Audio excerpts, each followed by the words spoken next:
The number one team in Pokemon Unite according to the rankings, according to the numbers, the standings, ladies and gentlemen, according to everything, really. We are here to observe their truly masterful gameplay right now, coming through Zugrug as the Snorlax. Did just want to specify as we hear that ready go to start off the match, but specifying that, of course, we won't only focus on Zugrug. We're not only going to focus on the Snorlax. This will be on the entire team because really, it's like a symphony how these guys play, how they each just play their part. They all have a role and they know how to play it. It's got to be a little bit difficult sometimes when you're the top number one at anything. When you're the best, you are often judged, of course, on that higher scale. I'm certain that some of the breakdowns here, we need to keep in mind that everyone is human, everyone makes mistakes, of course, and you have to adapt to whatever the game is going to bring in here as Zugrug engages right now in one of these first battles. Mr. Mime throwing up the light screens for Orange. Interesting of note, we should say, of course, is that we are on mobile. All of the Spectator mode matches up until this point have actually been through the Nintendo Switch, and so you're really just going to mostly get a difference in look. The UI right now obviously being set for mobile, and it's okay. Just happen to be recording this one away from the Switch, and I honestly had no intention right now of getting an episode out this soon of the number one team where we do a Spectator like this. Basically, I wanted to have first recorded an individually focused Spectator match on each Pokemon, on each character that you can play as, and you could see it was getting very dangerous right there for the Orange Eldegoss, as well as Mr. Mime being pushed back right now from the Orange team. Very good job on, should we call them the Legends? You know, the purple squad right now. Very good press on this bottom goal. Already bringing that total down to 24, and we're already, of course, below the first minute of the match, but also getting close to being through that second minute already. And you can see with the layout of how everybody's positioned, we had our junglers per each team, of course, but you notice that Lucario went to the lane solo up top, and we do just want to interject that thought to see what's going to happen right here as Zugrug, you can see, positioning himself very well in between the rest of the purples, as that tank should, as that defender should, with Mr. Mime coming very close to certain death right there, as Lutano's actually going to drop in this 24 right now. You're often going to see what we were mentioning before with Lucario's especially being on that top lane. Lutano, very masterful as a Lucario, not even sweating these big hits right now, dropping in a 5, and then actually caught in a KO. For me, a surprise KO. Thought he knew exactly what he was doing, basically. Was a little bit overextended into the Orange territory, of course, and that is going to allow Jungle Book 1, the Orange Sylveon, as well as their Lucario to drop in. That's FF Zapdos, getting some pretty major deposits in. And Orange did need this if they wanted to close the gap a little bit more, strictly in terms of scoring, but we all know that it's that sweet XP that you're trying to generate here and what you covet in the beginning. Usually first 3 and 4 minutes especially, it becomes crucial. Very nice by Toon, who's actually playing as Sylveon. We would not have seen this even just a week ago at the time of this recording, with Sylveon not even in the game yet. But Toon getting that KO against Mr. Mime. Everyone in the squad cohesive, purple, all moving back together, all moving forward as they need to. And so notice, of course, Zugrug out first right here in this squad skirmish, caught in a very dangerous position right there. And yes, that will be the KO, of course. They did have the numbers over Zugrug simply from being caught in the light screen. Without it, of course, you can speculate that the rest of the squad would have been there pretty tight-knit, pretty coordinated, and that's what you love to see as Toon gets another KO right there on the Ivysaur, ladies and gentlemen, setting themselves up for Dreadnaught. We have to wonder, is this the point that they're going to attack? Of course, you don't want to hit it too soon. Jungle Book now down to half health. That's the Sylveon on the Orange squad, as we can obviously confirm Mr. Mime throwing up the barrier right now as its upgraded move, but Mr. Mime is out of there, ladies and gentlemen. Quick respawn times at the moment. Will that be something that saves them? I'm not quite sure because it looks like purple is positioned really well. Notice again how they all play together. Certainly communicating, you know, should we start that Dreadnaught, but Zugrug first off as the tank. Lutano coming in as an aggressor, almost defeating Jungle Book right there, but that Ivysaur on Orange again is out of it, and that's the KO, ladies and gentlemen, right there, following through on that opportunity. And we're going to see this Lucario on Orange very much in trouble as it is overwhelmed. 3 versus 1 at that moment, but should reiterate, this is the kind of play that you came to see right here, is when it's squad on squad as Toon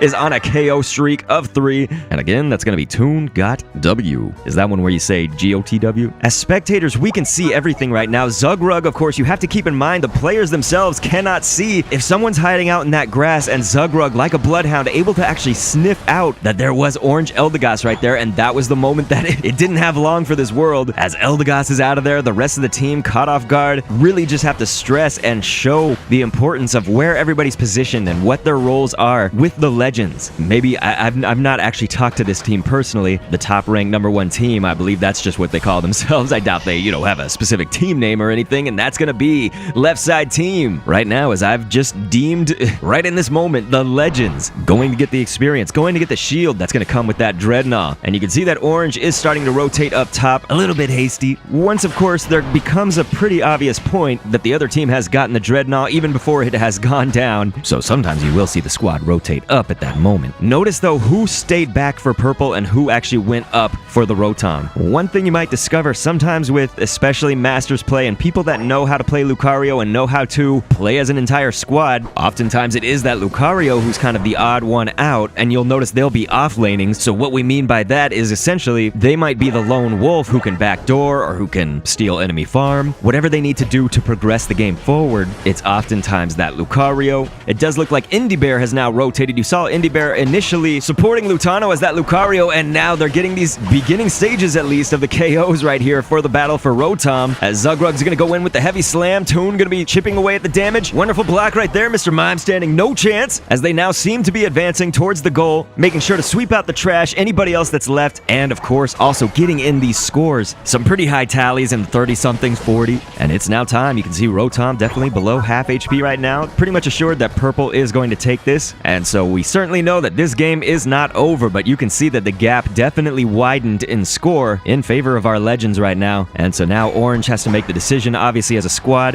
who goes where. We can already see purple mobilizing, but also for orange, who's going to defend against that Rotom. Exalund, the Mr. Mime right now, going to be throwing up a pretty good barrier attempt on IndieBear and actually getting caught up in the block. Just enough space actually though to squeeze on by, and then going to of course use the confusion to push them into that created barrier. Getting back to basics probably, but just in case, Mr. Mime's confusion going to be accentuated whenever you can push somebody back into an obstacle such as that barrier. So it looks like orange Venusaur actually attempting to drop in a nice 40, which would have helped. Obviously going to be stopped by that heavy slam from Zugrug, who did seem to be in a good enough position, able to come there pretty quick to disrupt that. You saw purple engage, of course, for at least an attempt at Dreadnaught, getting interrupted by orange right now. You can see Unite moves all over the screen as the skirmish is definitely going to get interesting, and Venusaur on that top lane attempting that 40 again, as we now see some of the purple Unite moves, that Verdant Anger from Venusaur, Lucario, Sylveon, everybody's Unite, and that's the time to do it, especially to win the Dreadnaught fight. Also well enough before the Zapdos. That's going to be the end of the orange squad, whoever was there attempting to overtake and overthrow for that Dreadnaught, because that is going to be left side team once again, getting those shields, getting the experience. Not a huge level disparity, obviously, except for in the case of, you see Orange's Mr. Mime at level 9, but that did push the Legends up really in an even better position when they were already with an obvious advantage. And so now Goof GG up here in the jungle, probably going to be farming, accumulating more points, but having that 42, of course Lutano with a 44, right now looking like actually perhaps deciding which play is going to be best next. Of course, you have the option,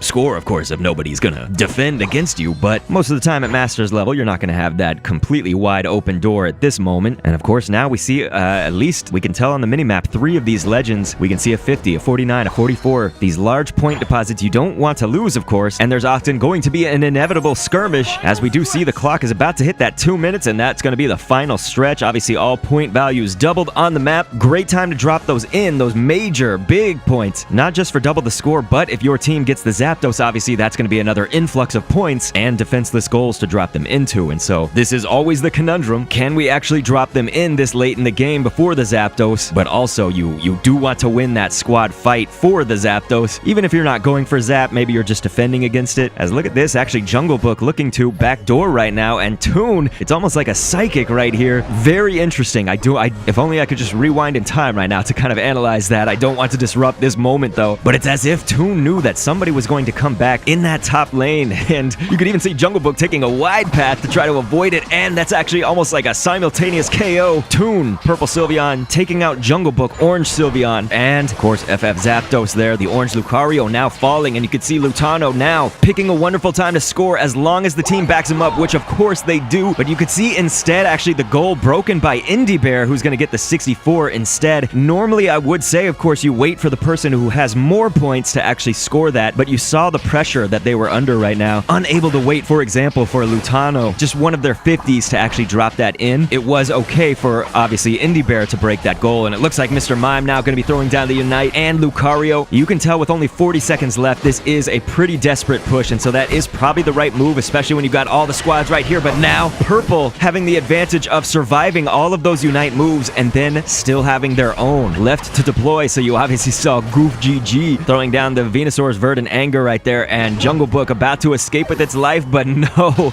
just disgusting exhausting right now as the Legends pull off that KO too, so there is no escape from this team. And I mean, if you're cheering them on, you do love to see it. It's looking like it's just all over. I mean, use any ending cliche that you would like. Which ones do I use? You know, the it's all over but the crying, and that's all she wrote, folks. And we are now in that final countdown. Orange realizing certain defeat right here, and Lutano just rubbing salt in the wound right there with that 100 right at the very end. And so Orange Squad did put up something of a valiant effort throughout the match, but was not able to break through that #1 team, and there's a reason. I hope everybody saw it. A treat for the viewers at home. Please feel free to click an end screen on screen if you have annotations on, and thanks for viewing.